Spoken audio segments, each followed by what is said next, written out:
Во моето училиште не се случува булинг, ама има како зафрканци. Сега скоро имаше некоја закачка со едно девојче од мојот клас и девојче од 3-та година. Беа кај психологот ја разговара, ги решија некои проблеми, потоа беа кај педагогот, мислам девојчето со мојата класна. И нешто разговара, ама мислам дека се уште тензијата не е завршена помеѓу нив две. Мислам дека најмногу од сите инциденти во зборам и во гостивари се е поради зборувањето или трачарањето и медиум и интернет. Многу тоа влијае. Пример, си излегол со некој машко на кафе, тие те сликаат, тие те прават тоа што не си и дури преку групи. И тоа е многу глупаво. Ама тоа мене не ми се...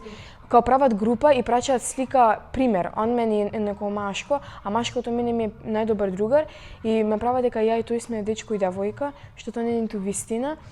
И као стават во група, ама тоа мене никад не ми се десило. Кажувам пример.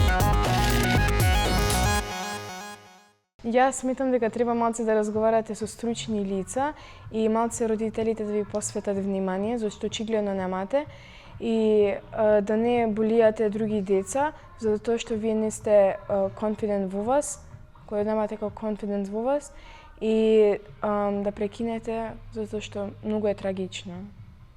Многу се трагични последиците.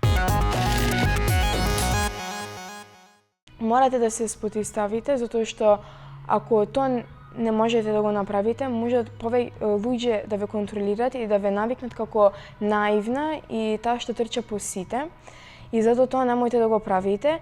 Ако ти од мала возраст, разбирам дека уште учите и се навикнувате на тоа, ама тие што се повозрастни се уште трпат булинг и некој да им го контролира животот, да прекинете, затоа што после кога ќе сватите што другите ви го правеле, многу ќе се кајате.